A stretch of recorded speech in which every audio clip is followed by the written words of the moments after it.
Vamos lá, gente. Boa noite. Vamos dar início a mais um webinar da Regional da Sobrafi Pará. Tá? Então, hoje nós temos a honra aí de receber o Dr.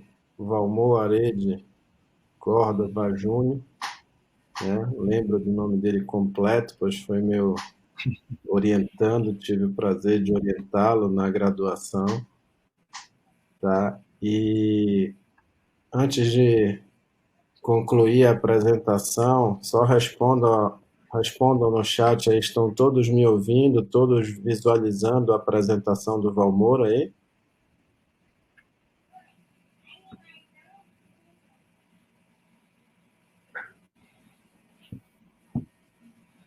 Sim. Então vamos dar início à palestra do Valmor sobre posição prona, protocolo e manejo do paciente com síndrome do desconforto respiratório agudo. O Valmor, ele é fisioterapeuta graduado pela Universidade do Estado do Pará, especialista em fisioterapia cardiorrespiratória pela Unicamp, tem residência em fisioterapia e urgência e emergência pela Universidade Federal de São Paulo, título de especialista em fisioterapia intensiva adulto pela Sobrafi e mestre em gestão e serviço em saúde pela Fundação Santa Clara Misericórdia do Pará. Tá? Então, a gente, Sobrafi, Regional da Sobrafi, tem a honra de receber o Valmor para ministrar essa palestra. E também a gente quero anunciar que no dia 27, deixa eu só confirmar aqui, a gente vai ter um outro webinar sobre gestão hospitalar com o Dr. Rafael Ângelo. Tá? Então, a gente já, de antemão, já convida vocês aí para o próximo webinar com o Dr. Rafael Ângelo sobre gestão hospitalar. Então, Valmor, vou desligar aqui meu microfone e a câmera. Então, agora está com você. Após a aula do Dr. Valmor, a gente vai abrir para as perguntas, né? As perguntas aqui no chat, e aí a gente conduz essas perguntas aí para o Dr. Valmor. Obrigado, Márcio. Obrigado ao professor Rodrigo também, que me convidou. Obrigado a todos da Sobrafi pelo convite. É uma honra poder estar aqui partilhando um pouco de conhecimento sobre a posição prona com os associados da Sobrafi, tá? Então, a gente vai falar sobre a posição prona, sobre o protocolo e manejo do paciente com síndrome de desconforto respiratório agudo. Então, falar brevemente sobre a posição prona em si, o racional fisiológico por trás dela, os benefícios para aí a gente chegar no protocolos que tem para cada tipo de paciente. Então, primeiramente, em relação à posição, né? As deformações sofridas pelo parênquima pulmonar, eles acabam variando de acordo com o posicionamento corporal. Há uma distribuição mais homogênea dos gradientes de pressão pleural quando o paciente na posição prona em comparação à posição supina. E a distribuição regional do volume pulmonar acaba sendo mais homogênea. A gente vê que na posição prona, a variação entre as extremidades, a variação da pressão pleural, que a gente vê numa extremidade menos 2,9 e na outra menos 4,6. É muito menor do que na posição supina, quando a gente vê aqui menos 1, né, e vai até 6,1. Então, essa variação da pressão pleural, do gradiente de pressão, é muito menor na posição prono, que nos indica que há uma ventilação mais homogênea, com menor variação dessa pressão transpulmonar entre as partes do pulmão.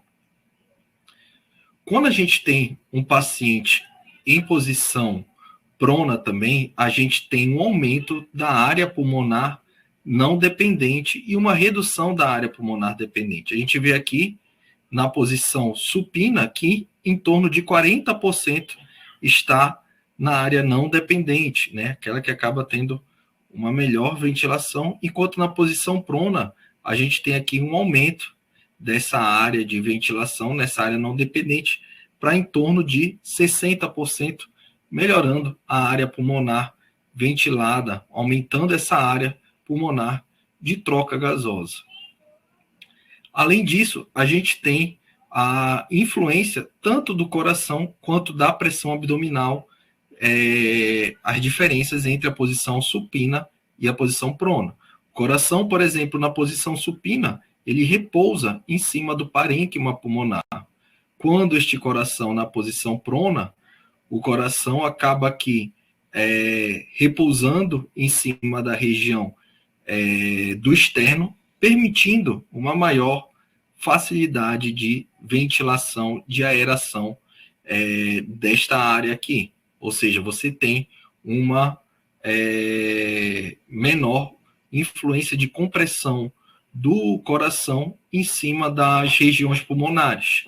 Além disso, a pressão abdominal, quando em posição supina, comprime as regiões posteriores aqui da área pulmonar dependente. Enquanto a gente tem na posição prona, você vê que essa pressão exercida pelo conteúdo abdominal é muito menor, diminui esse efeito compressivo. Esse efeito compressivo acaba causando colapso, né, dessa região de ventilação abaixo que fica sob influência do conteúdo abdominal. Então, ela é muito maior na posição supina, e quando ela é paciente colocado em posição prona, você tem uma redução dessa compressão do abdômen. Então, a gente tem tanto a influência do coração sendo menor, quanto do abdômen. A gente vê aqui, por exemplo, também nessa tomografia, onde o paciente na posição supina, essa área fica toda colapsada, né? Quando a gente põe o paciente na posição prona, você diminui esse efeito do coração sobre a pressão, sob pressão da área pulmonar, liberando uma área maior de troca gasosa, de área de aeração e ventilação pulmonar. Tá? Além disso, quando o paciente em posição prona, você tem uma menor hiperdistensão, tá? Dos alvéolos, tá? Como você tem também mais capilares e mais alvéolos na região dorsal, melhora essa relação ventilação-perfusão, tá bom? Então, a gente vê aqui, olha, na posição supina, uma menor densidade de capilares e alvéolos, colocando esses sob hiperdistensão, esses alvéolos aqui na proximidade, enquanto você tem uma menor hiperdistensão e uma maior perfusão dos alvéolos quando em posição prona, nessa região aqui de hiperdistensão, nessa região posterior. Além disso, outra coisa que facilita a melhora do paciente na posição prona é o melhor acoplamento entre o formato triangular do pulmão e o formato cilíndrico do tórax. Então, a gente vê aqui, nesse exemplo de cima, quando o pulmão, num formato triangular, acoplado dentro da caixa torácica, você vê que as regiões mais basais acabam estando colapsadas, enquanto hiperdistende as regiões superiores. Já quando esse paciente está na posição prona, há um melhor acoplamento entre o pulmão e o tórax, encaixando de uma maneira mais anatômica, facilitando com que evite áreas tanto de colapso quanto de hiperdistensão, tá bom? Diminui essa heterogeneidade entre a região superior e entre a região superior e inferior do pulmão, tendo assim uma ventilação mais homogênea também. E outro fator que influencia é em relação à perfusão pulmonar. A gente tem uma redução do shunt por conta que há uma maior perfusão na região posterior, tá? Do tórax, na região posterior, né? Na região que fica dependente. Então, a gente vê que na posição supina, a gente tem aqui, por exemplo, nessa tomografia, um shunt de 15,8%. Quando esse paciente é invertido para a posição prona, há um melhor acoplamento entre a região que acaba sendo mais ventilada e a região que é melhor perfundida, que é justamente essa região posterior. Tendo um ajuste mais adequado entre a área que está sendo ventilada e a área que está sendo perfundida, a gente diminui esse efeito shunt e melhora também a pressão alveolar de oxigênio, ou seja, uma redistribuição dessa zona de colapso pulmonar, tá? E dessa zona aí mantendo a zona de perfusão inalterada. E aí você diminui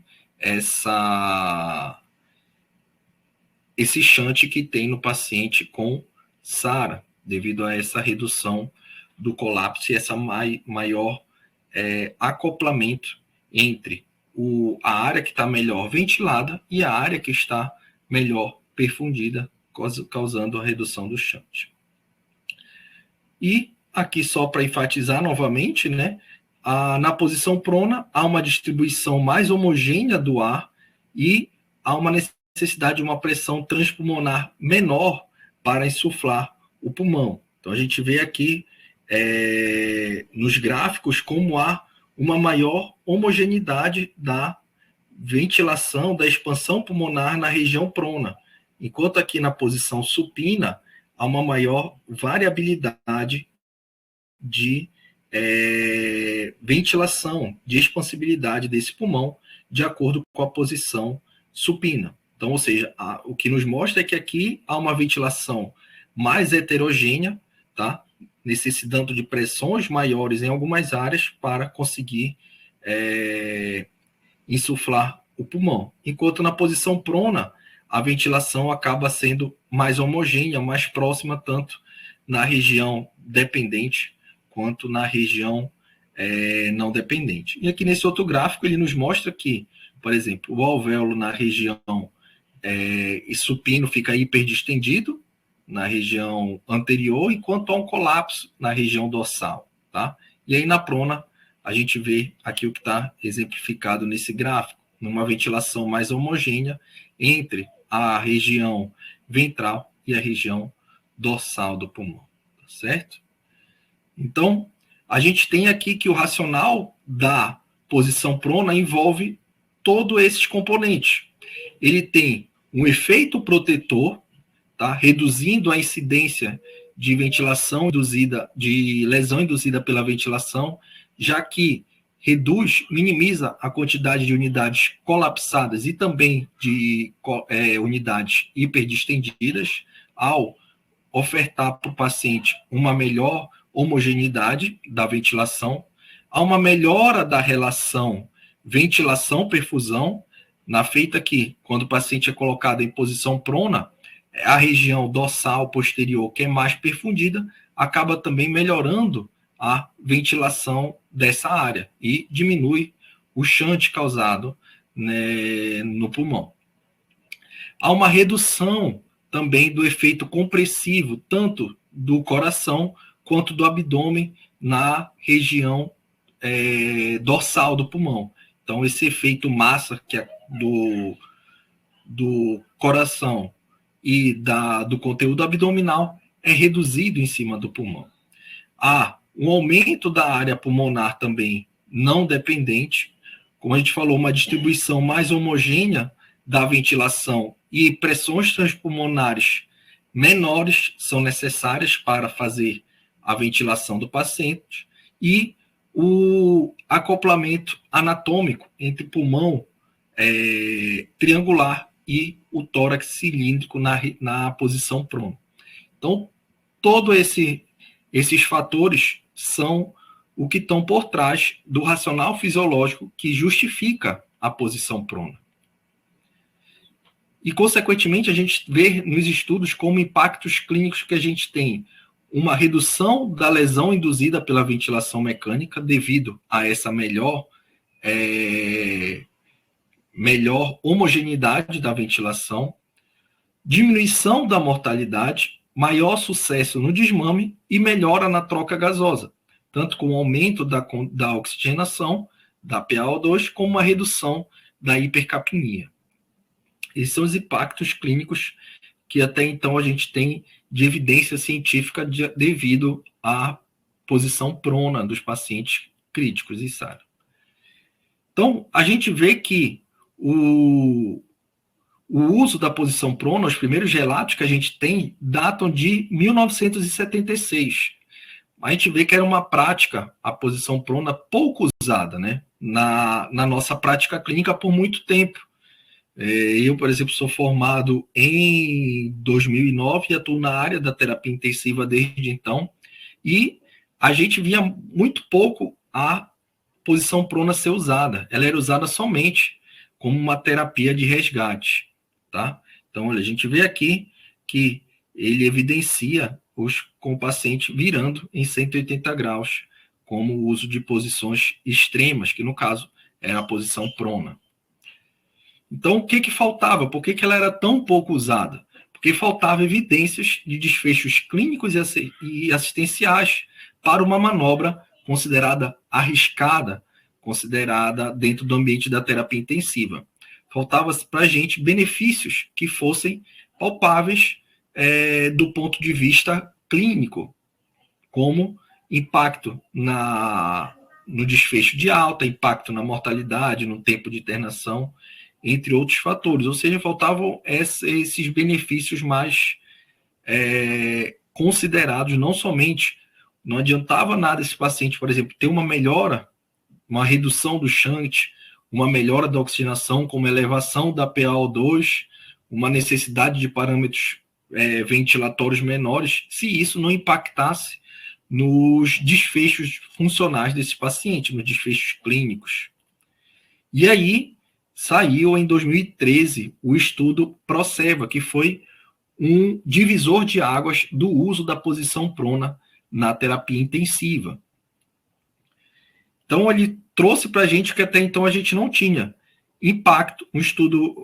Foi um estudo multicêntrico, tá? Randomizado, onde ele mostrou impacto para a gente do uso da posição prona na mortalidade dos pacientes em 90 dias, o impacto aqui também tanto na mortalidade em 28 dias quanto em 90 dias e um maior sucesso de extubação desses pacientes. Então, ele nos trouxe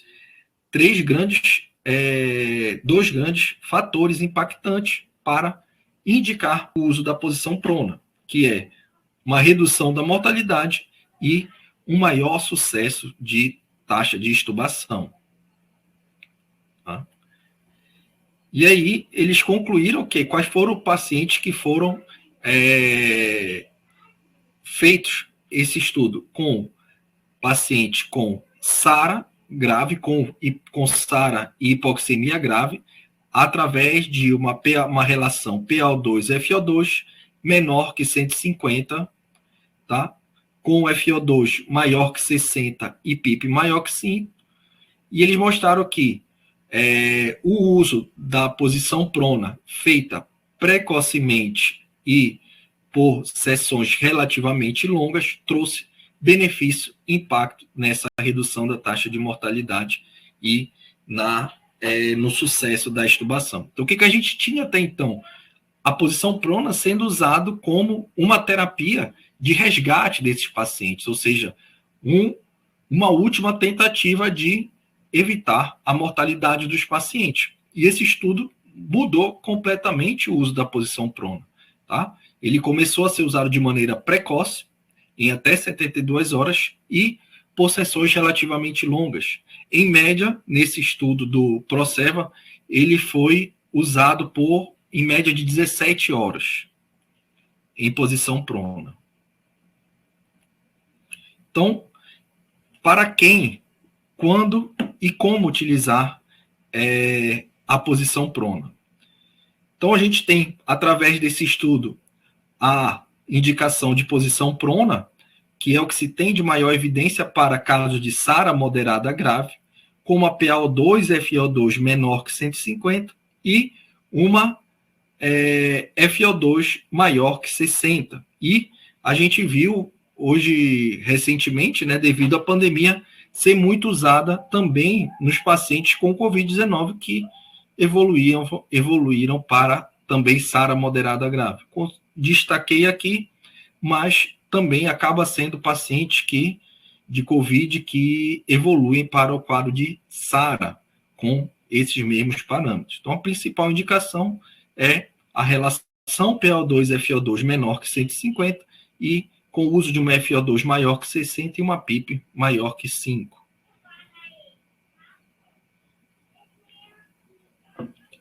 Então, aqui as indicações primárias para esses pacientes melhorar a oxigenação e reduzir e ter potencial de reduzir a mortalidade nesses pacientes. Então, é essa a principal indicação para esses pacientes. Quando se deve usar? Através desse estudo, o que se mostrou foi que a SARA, o uso da prona nos pacientes com SARA teve bons benefícios quando usado precocemente em até 72 horas após o início da ventilação mecânica. Por quanto tempo? Segundo o estudo do Proserva, por período de 17 horas consecutivas era usado. E a gente tem o tempo mínimo, de acordo na literatura, entre 12 a 16 horas. Outros estudos fizeram com pelo menos esse período de tempo, no mínimo entre 12 a 16 horas. Tá? E por quanto tempo máximo a gente deve usar? Então, a gente tem aqui, olha, o estudo mais recente, publicado em 2020, avaliando a duração das sessões de prona. Então, aqui a gente viu uma média de 21 horas de uso, podendo ir até em torno de 40 a 42 horas de uso de ventilação mecânica. Então, ele mostra aqui que a posição prona foi indicada em casos, novamente, de moderada e severa hipoxemia com relação PO2 e FiO2 menor que 150. E as sessões tinham ao menos entre 16 a 24 horas ou mais tempo. E o retorno para a posição supina era feito após ao menos 16 horas, se a relação PO2 e FiO2 tivesse maior que 150, tá bom?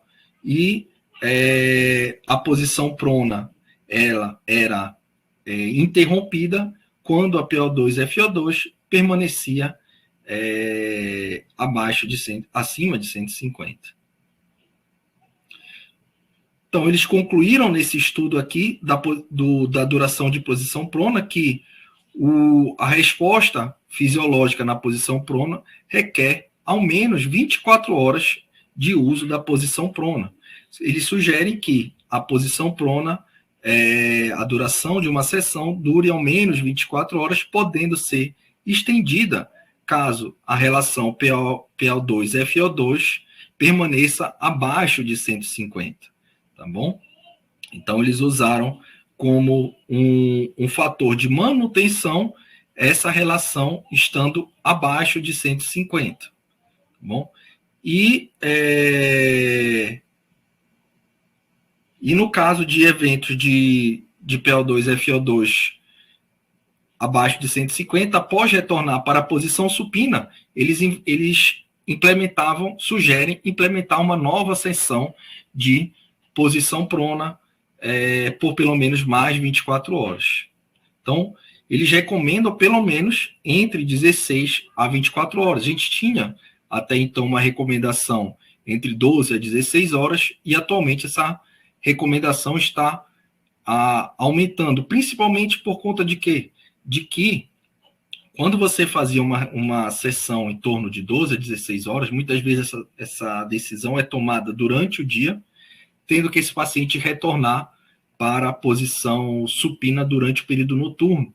E acaba que, durante o período noturno, alguns autores sugerem que, por conta de ter uma menor quantidade de profissionais disponíveis, era melhor manter os pacientes na posição prona, retornando para a posição supina durante o dia, onde você tem uma maior quantidade de profissionais na equipe para fazer isso. Mais para frente a gente vai mostrar que, segundo as recomendações, sugere-se que se tenha pelo menos cinco profissionais para realizar esse processo de mudança para a posição prona. Então, é um procedimento que requer uma equipe com expertise e requer também uma quantidade de profissionais numerosa para que a gente possa realizar o processo. E aí vem, mais recentemente, em 2022, um estudo falando sobre o uso da posição prona prolongada, posição prona estendida. E aqui eles nos falam sobre a duração da posição prona por até no máximo 48 horas como um novo parâmetro de cuidado, ou seja, principalmente por conta dos pacientes devido à Covid-19, né? Então, eles sugeriram usar a posição prona por estendida, de até 48 horas. E eles mostram aqui, segundo a metodologia deles, que exceções tiveram duração mínima de 39 horas. Até por conta disso, por conta dos riscos do paciente com Covid-19, né, de aerosolização do vírus, por conta das demandas aumentadas ainda mais durante a pandemia na equipe, eles optaram por manter esse paciente em posição prona estendida, tá bom? E o reposicionamento para supina foi planejado na grande maioria dos casos, mais de cerca de 89% dos pacientes, ou seja, voltaram para a posição supina porque atingiram o patamar esperado de tratamento com a PO2-FO2 ou fizeram o tempo necessário de posição prona estendida. E aqui ele mostra que as durações da posição prona acumulada, né, comparando pacientes que tiveram sem lesão de pressão, né, e aqueles que tiveram lesão por pressão. Não teve influência do tempo de duração da posição prona sobre isso, tá bom? E a média de duração da posição prona, ele tendo ou não tendo lesão por pressão, não variou muito. Olha, os pacientes que não tiveram lesão tiveram uma média de duração de cada sessão de 40 horas, e aqueles pacientes que tiveram lesão por pressão, uma média de 36 horas, mostrando que um dos principais riscos que se tem, um dos principais medos, na verdade, que se tinha do uso da posição prona, era o risco de lesão por pressão nesses pacientes que, segundo esse estudo recente que nos mostra que não foi impactante. Tá? Então, a posição prona estendida se mostrou segura, sem aumento das incidências de lesões de pele e eventos adversos, e mostrando ainda melhora da oxigenação para esses pacientes. E como deve ser feito esse paciente para ser colocado em posição prona, né? Como é o protocolo desses pacientes?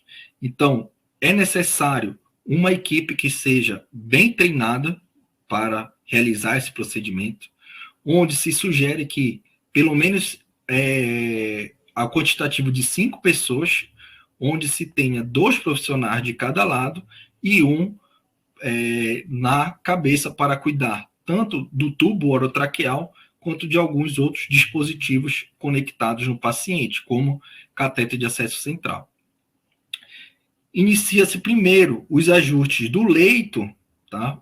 Prepara-se o leito e preparam-se os equipamentos na posição que cada equipamento vai ficar, porque por exemplo, quando esse paciente vai ficar para a posição prona, vai mudar muitas vezes o local do aparelho de ventilação mecânica, das bombas de infusão, e aí primeiro se faz esse ajuste do leito, do equipamento, e por último, o ajuste do paciente, onde você vai enrolar, que a gente fala, enrolar o paciente como um charuto no lençol, puxá-lo para a beira-leito, beira de um dos leitos. Isso é comunicado entre a equipe previamente, para que lado que se vai levar, para onde que se vai mobilizá-lo, para poder finalizar a posição prona. Coloca-se ele na beira-leito, vira-se em decúbito lateral e, por último, se põe ele na posição prona. Aqui umas imagens, olha. Esse paciente, então, a gente vê aqui, tá? Aqui tem 6 pessoas, né? 2 de cada lado, como preconizado. Um na cabeceira superior do paciente, tomando conta do tubo para evitar o risco de extubação acidental. E aqui a gente tem mais um nos pés do paciente. Então, enrolou esse paciente, olha, como um charuto, um lençol por cima e um lençol por baixo, coloca ele para a beira-leito, para depois colocá-lo ele na posição prona. Então, aqui, ó, trouxe ele para a beira-leito, vai virar ele de lateral e, por último, põe ele na posição prona. E aí, quando na posição prona, a gente tem 2 tipos de posicionamento para deixar esse paciente. Ou se deixa ele aqui no quadro à direita, na posição que a gente chama de nadador, com um braço colocado abduzido no sentido do rosto para cima, e o outro braço aduzido aqui, estendido ao lado do tórax. Ou simplesmente com os 2 membros superiores ao lado do tórax lateralmente. Tá bom? Se põe em relação aos coxins, você pode ter um coxim na região do tórax e na pelve, e também um coxim no travesseiro no rosto do paciente, para depois fazer para evitar o risco de lesão por pressão. Alguns cuidados que é preciso ter, né? Essa posição do rosto é necessário fazer uma troca, mudar de lado a cada 2 a 4 horas, justamente para evitar lesões de pressão na região da face. É recomendado a oclusão ocular com gás, para evitar tanto lesão de córnea quanto de conjuntivite, e o uso de rolo transversal no tórax e na pelve. Tá? Alguns autores ainda não se tem uma boa indicação sobre isso, porque, segundo alguns autores, alguns estudos, esse uso do rolo no tórax pode causar, principalmente do tórax, podendo causar uma limitação da complacência torácica. Então, acaba que o uso do rolo, esse rolo transversal que fica de apoio na região torácica e na região pélvica, é opcional, ainda não se tem muito bem definido a recomendação em relação a eles, por conta, principalmente, do rolo torácico causar esse risco de redução da complacência. Tá? Mas a maioria dos centros acabam utilizando esse rolo torácico. A monitorização desse paciente, temos a monitorização pré-prona, durante a manobra de prona, e o paciente em prona e após. Tá? Então, pré-prona, é preciso realizar uma gasometria arterial, até para que você possa avaliar se esse paciente está com uma relação PO2 FO2 menor que 150, que é a principal indicação para esses pacientes.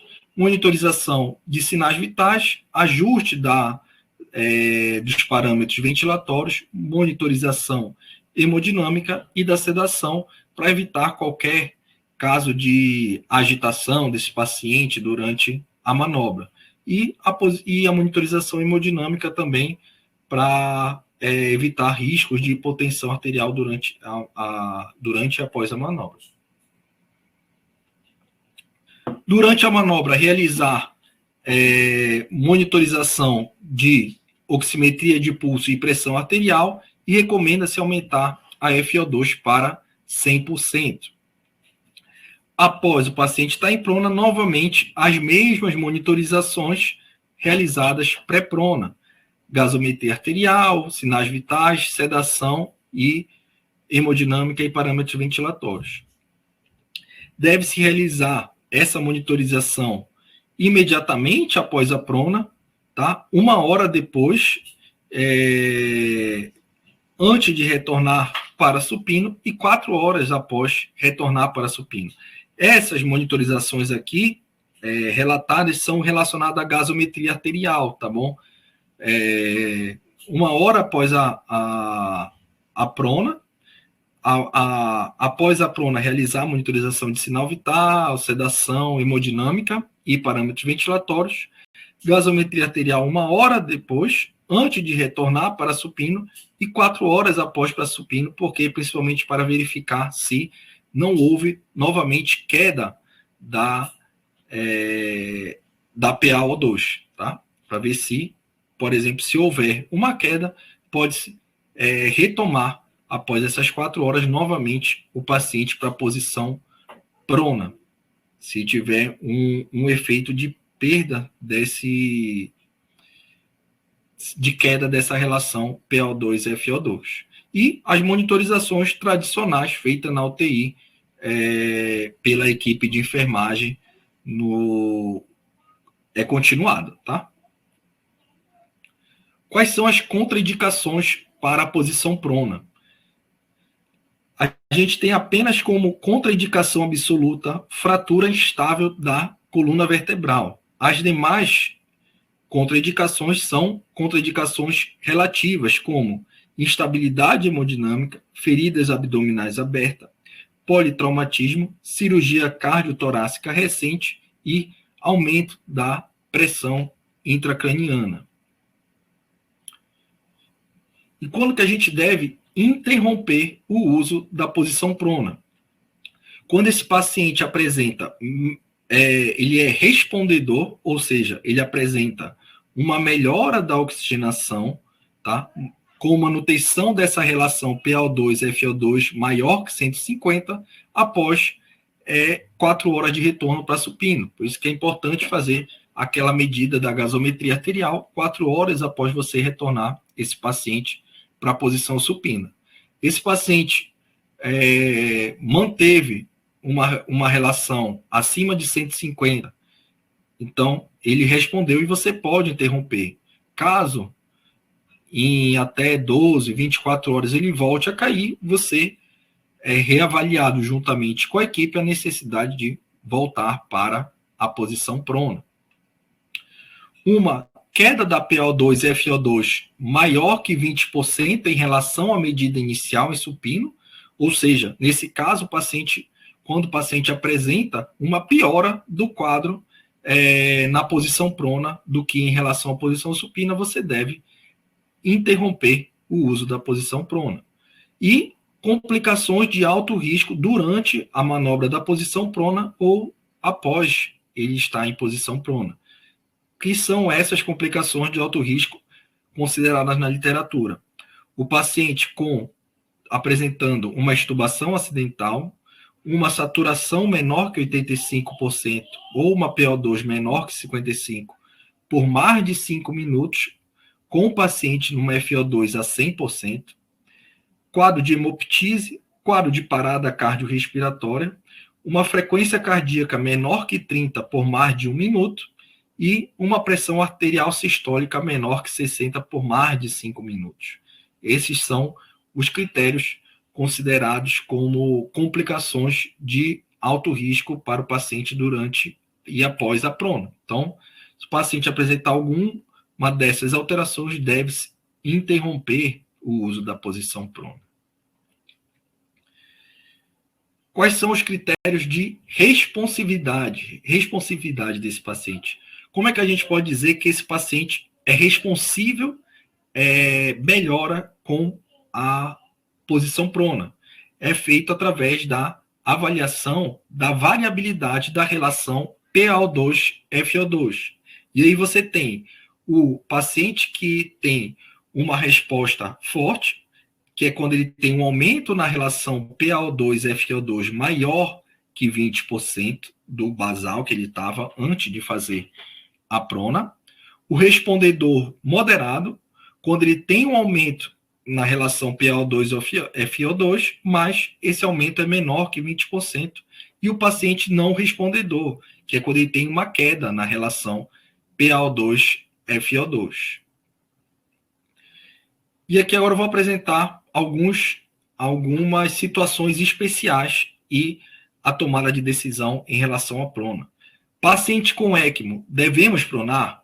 Sim, já há indicações para realizar a manobra com paciente com ECMO.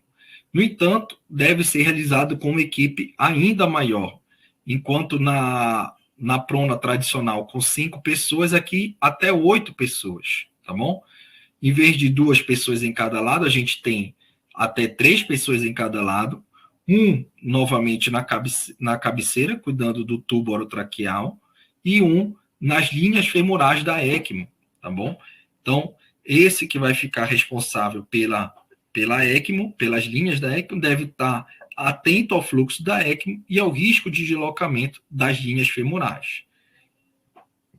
Deve-se, nesse caso, usar travesseiros para evitar compressão das cânulas femorais, tá? E durante o giro para a posição prona, as linhas venosas centrais devem ficar preferencialmente para cima, ou seja, essas linhas por onde é feita a ECMO, elas devem ser posicionadas, deve ser ajustado a posição para que durante a manobra ela não fique para baixo, sim para cima, para evitar compressão dessas linhas que altere o fluxo da ECMO. Então, tivemos esse trabalho de Roca et al. De 2001, onde ele fala pronar ou não pronar na ECMO, e ele pega uma série de estudos onde avaliam os pacientes com ECMO. Então, tem aqui um estudo de Garcia et al., um estudo de corte retrospectivo, que ele mostrou uma melhora na oxigenação, tá? Através de uma melhora da relação PaO2 e FiO2 após a prona nesses pacientes com ECMO de 28%. Foi um estudo retrospectivo feito com 14 pacientes, onde a duração da sessão era em média de 16 horas. Estudo de Gianni et al., um estudo multicêntrico, ainda retrospectivo, com um número maior de pacientes, 240 pacientes, tá bom? Onde mostrou melhora na oxigenação e menor mortalidade desses pacientes pronados na ECMO. Tá?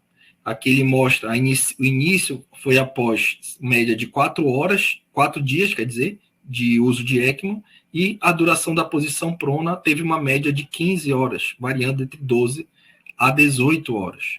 Então vejam que as durações da posição prona variam muito aí de estudo para estudo.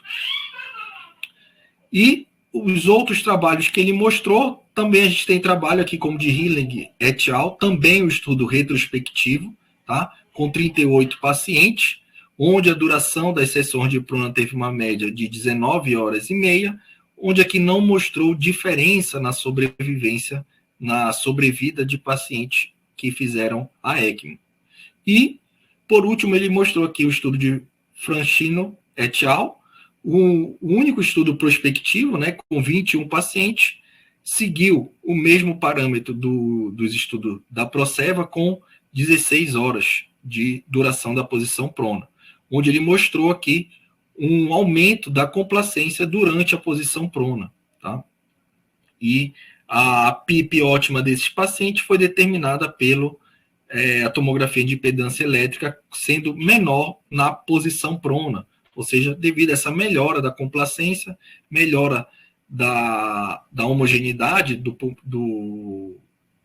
da ventilação, conseguiu-se uma PIP menor para esses pacientes, tendo um efeito protetor de redução do risco de lesão induzida pela ventilação. Então, o que a gente tem, que a gente viu agora da prona nos pacientes de ECMO? O que há são poucos estudos ainda observacionais, com prona em ECMO, a maioria retrospectivo, somente um estudo prospectivo, e ainda falta estudos mais robustos para entender quais pacientes e em que momento esses pacientes com ECMO acabariam por se beneficiar do uso da posição prona. E, além disso, acredita-se que pacientes com infiltrados dorsais na tomografia computadorizada sejam melhores respondedores à prona, segundo esse estudo publicado, tá bom? Onde ele avaliou pronar ou não pronar em ECMO. Mas ainda há muita controvérsia e necessita de estudos mais robustos para a gente ter uma melhor indicação da ECMO, da prona, em pacientes que estejam em ECMO. Outro caso à parte são os pacientes com lesão cerebral. A gente viu ali atrás que o aumento da pressão intracraniana é uma contraindicação relativa para o uso de posição prona. E o que a gente tem descrito na literatura? De acordo com essa recomendação da Sociedade Europeia de Medicina Intensiva de 2020, o que eles recomendam em relação à posição prona? Apesar da baixa evidência que se tem sobre o uso da posição prona, eles recomendam a posição prona quando não há um aumento da PIC nesses pacientes. Bom, é uma recomendação, mas com baixo nível de evidência. E quais são as recomendações dele? Eles recomendam o uso da posição prona, desde que esse paciente esteja com uma PaO2, FO2 menor que 150, sem aumento significativo da PIC. Uma recomendação forte, mas com baixa evidência. Tá bom? E eles falam aqui que ainda não tem uma recomendação quando tiver elevação da PIC nesses pacientes com lesão cerebral. Mas, assim, ele diz que, desde que não tenha um aumento significativo, é recomendado. Mas até que valor de PIC é tolerado tentar a prona com esses pacientes? Um estudo aqui que saiu recentemente, também falando da ventilação personalizada, né, que é a tentativa cada vez mais, onde é um ponto de vista, tá, desses autores relacionado à hipoxemia e lesão cerebral aguda. Então, eles mostram aqui um fluxograma para a ventilação protetora dos pacientes que estejam com SARA e com lesão cerebral aguda. E o que eu trago aqui de destaque era que, caso esse paciente esteja com uma PaO2, FO2 menor que 150, com bloqueador neuromuscular, se essa PIC tiver menor que 17,5, tá? Desde que se esteja monitorando o quadro da hemodinâmica cerebral, ou seja, monitorando PIC, monitorando saturação venosa jugular de O2, eles indicam a posição prona. Caso essa PIC esteja maior que 17,5, deve-se avaliar o risco-benefício desses pacientes. Até que ponto você poderia pronar, né? Mas eles têm aqui como um valor limite a PIC de 17,5 para a indicação da posição prona. E por último, vou falar aqui sobre a posição prona em pacientes com estejam em ventilação espontânea. Também foi algo que durante a pandemia era muito falado, né? Muito julgado para saber se indicava ou não indicava, que pacientes indicar, que paciente não indicar. Segundo a recomendação aqui de Bauer e Ri, publicado na Critical Care em 2020, eles indicaram posição prona como critério de inclusão para pacientes com COVID-19 que tiveram SARA induzido pela COVID-19, com uma relação sendo iniciado em até uma semana da COVID, com uma relação saturação periférica de O2 FO2 menor que 315. Então, eles avaliavam o paciente, a relação saturação periférica de O2 e FO2, tá? Com o fluxo de 2 a 10 litros por minuto na cânula nasal, ou com VNI ou uso de catéter nasal de alto fluxo, com FO2 de 30 a 60 por ao menos 30 minutos. Se esses pacientes tivessem a saturação maior que 94%, diagnosticado como SARA leve a moderada, eles não eram indicados para a posição prona. Caso a saturação tivesse abaixo, ele era indicado avaliar a posição prona e monitorar por 30 minutos, tá bom? E aí indicavam desde que tivesse com a saturação abaixo de 94% para os pacientes com COVID-19, nessas condições aqui mostrado pelo fluxograma. Mas também foi baseado em uma recomendação ainda muito incerta sobre as recomendações os estudos ainda são muito incertos sobre recomendar ou não o uso da posição prona em paciente com ventilação espontânea. Bom, e aqui, por último, um videozinho de como é a realidade da posição prona, né? É uma terapêutica que exige. A gente pensa ali que é o uso de 2 a 3 pessoas, né, de cada lado, mas a gente vê que a realidade acaba que a gente usa uma equipe muito para essa posição prona. Exige uma equipe bem treinada, olha, há uma comunicação eficiente entre a equipe para que se possa realizar de maneira adequada. Bom, então, aqui um paciente foi fazer, aqui a gente vê, olha, 4, 9 pessoas para realizar a posição prona. Ó, paciente para a beira do leito, tá? Deixa o paciente na beira do leito, ele está enrolado aqui naquele charuto, né? Vira ele em decúbito lateral.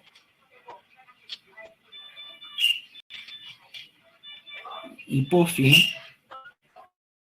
segurando esse paciente, ó, a gente vê aqui um paciente em linhas, esse paciente para deixar até alongadas, para que esse paciente possa evitar todo esse risco que possa acontecer durante a mudança da posição prona. Apesar disso, apesar de todo o risco envolvido, de toda a necessidade de uma equipe bem treinada, os estudos nos mostram que ela acaba sendo bem efetiva para esse quadro de pacientes com uma relação de SARA moderada a grave com PO2 e FO2 menor que 150 e tendo benefícios bem palpáveis do ponto de vista de desfechos clínicos e funcionais. Bom, pessoal, era isso que eu tinha para falar aqui para vocês sobre posição prona, tá bom? Estou aberto agora para perguntas. Eu queria agradecer, Dr. Valmor, pela brilhante aula, brilhante palestra, acho que muito bem explicativa, tá muito didática a sua aula, acho que você abordou todos os aspectos aí em relação ao manejo da posição prona dentro da síndrome do desconforto respiratório, tá? Parabéns pela sua aula, acho que ficou bem elucidado aí tudo a respeito do tema. Acho que tem uma pergunta aí, acho que só para você explicar um pouco melhor, que a Giovana, ela queria entender o motivo do sangue ir para a região não dependente na posição prona. Então, não tem ação da gravidade. Então, é só o aspecto fisiológico, né, da distribuição do fluxo sanguíneo da perfusão, né, em relação à posição prona. Giovana, o fluxo sanguíneo ele acaba não tendo interferência da ação da gravidade na posição prona. Ele se mantém, ele é maior na região dorsal e ele se mantém maior na região dorsal mesmo quando o paciente vira para a posição prona, né? E aí por isso que você melhora essa troca gasosa, porque a ventilação muda. A ventilação acaba sendo melhor nessa região, acaba sendo melhor na região dorsal, que se torna não dependente, e aí ele tem um melhor acoplamento entre a ventilação e a perfusão. Por isso que também reduz o shunt, né? O shunt acaba sendo diminuído por melhorar essa troca gasosa, esse acoplamento da ventilação com a perfusão. Então, o grande diferencial é justamente isso. Ele não interfere, ele mantém o fluxo sanguíneo sendo maior nessa região da região dorsal do pulmão.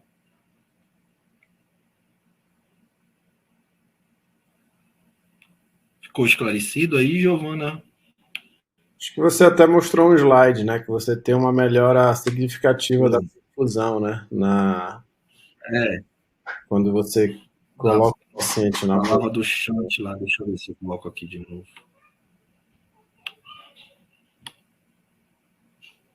Giovana respondeu aí, ficou esclarecido. Mais alguém tem alguma outra pergunta? Foi só a Giovana que colocou aí no chat.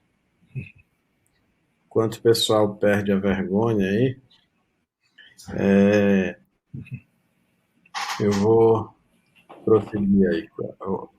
O Rodrigo colocou aí, ó. Então, como foi a experiência de vocês do Valmor, no caso, né? Que o Valmor, ele é fisioterapeuta lá do Barros Barreto. Então, como foi a experiência de vocês lá na pandemia com a questão da posição prona lá no Barros, principalmente com relação à atuação da equipe multiprofissional? Assim, tudo na pandemia foi muito novo, né? Principalmente na primeira onda. Então, todo mundo foi aprendendo durante a pandemia, né?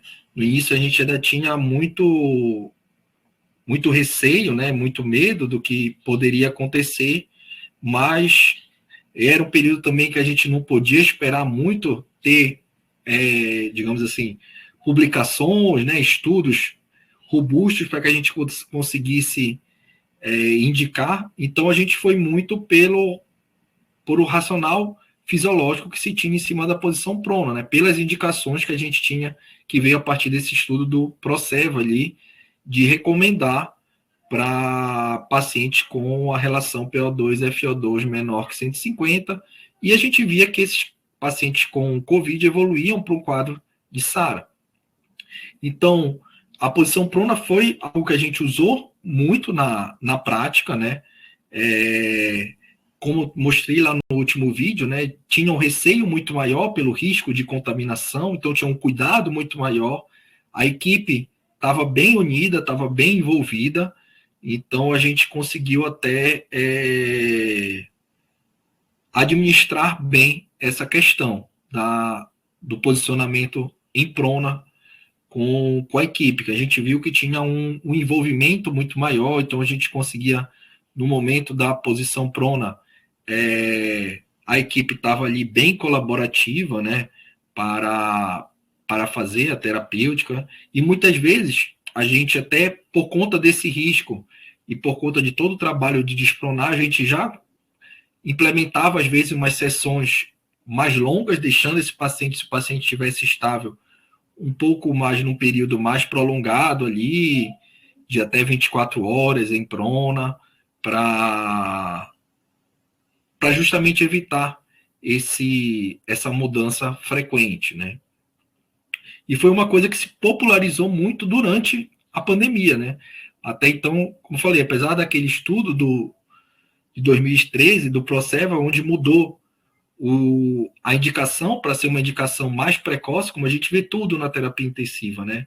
Tudo melhora quando mais precoce. A parte da nossa mobilização, enquanto fisioterapeuta, tende a ser cada vez mais precoce com resultados melhores. Então, a gente não via tanto pronação até então. E a Covid popularizou a prona nos ambientes de terapia intensiva, né? Começou a ser uma coisa mais rotineira e que se manteve mesmo agora com a pandemia já é uma situação melhor, né? Vamos só pegando o gancho aí do Rodrigo na questão da pandemia, a gente via muito resultado positivo na questão da prona, porque tu colocaste lá no final da tua aula, no caso da posição prona em pacientes em ventilação espontânea, né? E a gente via muitos resultados positivos em pacientes com Covid que pronavam, mesmo os pacientes que estavam em ventilação espontânea, mas que tinham aquele certo desconforto respiratório, e a prona ajudava bastante esses pacientes. Né? Então, aqueles pacientes da enfermaria, eu sei que a tua experiência lá no Barros é mais na terapia intensiva, mas eu não sei se vocês tinham contato lá, aqueles pacientes da enfermaria, que ficavam mais naquele oxigênio de alto fluxo. Vocês tinham alguma experiência nessa questão de pronar esses pacientes só que estavam na oxigenoterapia, que estavam só em ventilação espontânea? E esses resultados, eles foram benéficos, eles foram positivos ou não? Numa visão assim pela experiência, né, que a gente viu, foi uma coisa que acabou sendo bem usada mesmo no ambiente fora de terapia intensiva, né? Esses pacientes com desconforto acabavam tendo uma boa resposta, né? Tentava-se ali, juntamente com o suporte de ventilação, às vezes não invasiva, o suporte maior de oxigenoterapia, uma última medida antes de tentar progredir para uma intubação. E a gente via que, em geral, pela resposta dos pacientes, era uma resposta de que melhorava o desconforto, né? E muitos conseguiam evitar uma evolução pior do quadro, justamente com a ventilação em posição espontânea. A gente não conseguia, às vezes a gente fazia até em alguns pacientes que estavam no ambiente de terapia intensiva, né, onde a gente conseguia ter uma melhor monitorização da saturação, e esses pacientes em geral apresentavam, a gente via ali que é quase imediato, né, o paciente colocado na posição prona já tem uma melhora da saturação periférica ali, conseguir subir algum pouco valor, mas ali uns 2%, 3% a gente já conseguia ver de uma mudança que na prática acabava sendo uma resposta que ajudava muito. A gente viu que ajudou alguns também, né? A gente tinha pacientes que não respondiam, até por conta da gravidade, mas esses pacientes com uma SARA mais leve, medida pela relação não mais PO2 e FO2, né, que não era tão comum no paciente que não tiver entubado, e sim pela relação da saturação com FO2, apresentava uma boa resposta.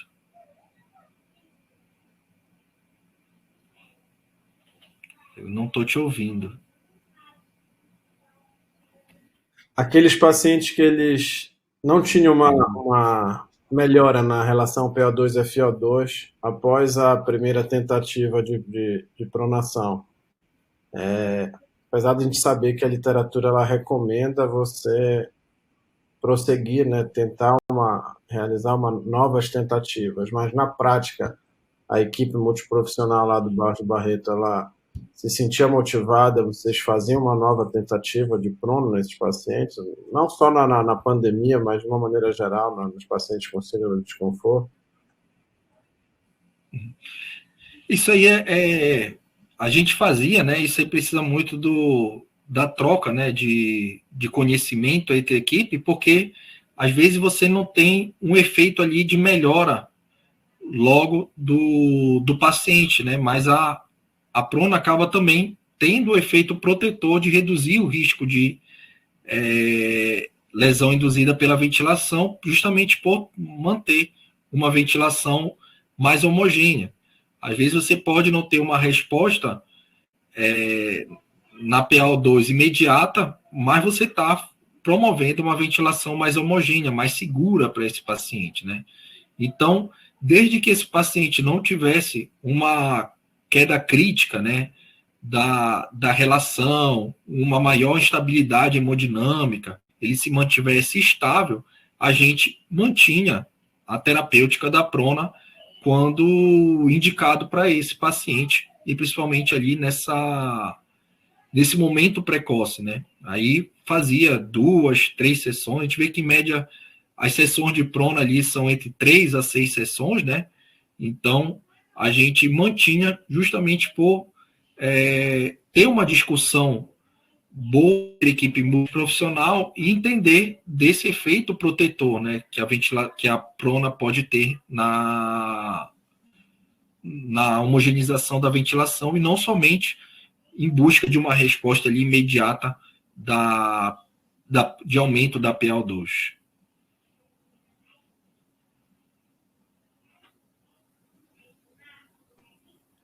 E assim, apesar da tua aula ter sido voltado mais para a questão da síndrome do desconforto respiratório, você abordou a questão do Covid também, do ECMO, mas você indica e também tem experiência de resultados positivos da prona em outras patologias respiratórias? O que a gente tem bem descrito na literatura é para SARA com a relação PO2-FO2 menor que 150, né? A gente não tem descrição na literatura de, por exemplo, a SARA pode melhorar a DPOC, pode melhorar uma crise asmática. Então, a indicação é bem precisa do que a gente tem na literatura, da recomendação para os casos de SARA moderada a grave. Acaba que esses casos, por exemplo, uma DPOC já é até uma coisa mais estrutural, né? Você não vai ter, já tem alterações ali mais estruturais de longo prazo, fisiopatológicas, do que no quadro de SARA, que é uma alteração ali aguda e que acaba tendo uma resposta melhor, por conta justamente dessa melhora da heterogeneidade da ventilação. Então, o que a gente faz mesmo, que se pratica, é para o paciente com SARA moderada a grave, que é o que que é bem descrito. Para DPOC, asma, entre outros, acaba que a gente não usa, não.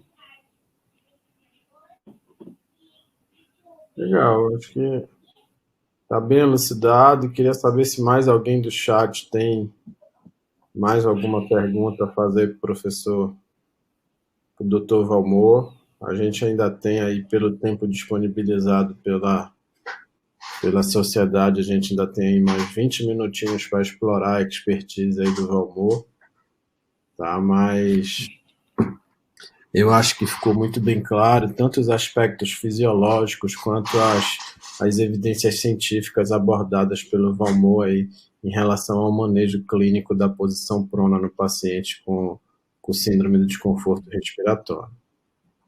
Tá? Então, se ninguém do chat quiser mais realizar nenhuma pergunta, eu queria mais uma vez agradecer a Sobrafi, a regional, por estar disponibilizando aqui esse momento de troca de informação científica para todos os associados e também os não associados que desejam estar participando desse momento. Tá? Agradecer também ao Valmor pela disponibilidade de estar aqui nessa quinta-feira à noite ministrando essa brilhante aula aqui para a gente. Tá muito esclarecedora, muito bem embasada cientificamente, então sempre muito bem pautado nas evidências científicas. Tá? Então, em nome da regional, tá, que eu fui convidado para estar mediando essa sua aula, eu queria lhe agradecer aqui por estar vindo disponibilizar um pouquinho do seu tempo aqui para contribuir com a gente.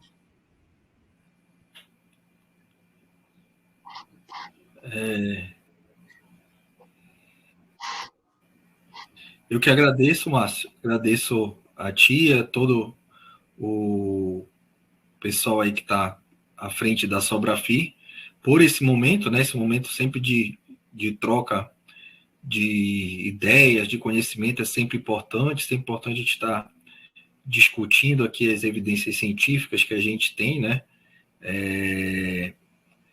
Para um momento de enriquecimento de todos, né? Então eu agradeço pelo convite, agradeço a Sobrafi e uma boa noite. Então, mais uma vez, obrigado. Boa noite a todos, tá? E um excelente final de semana a todos também.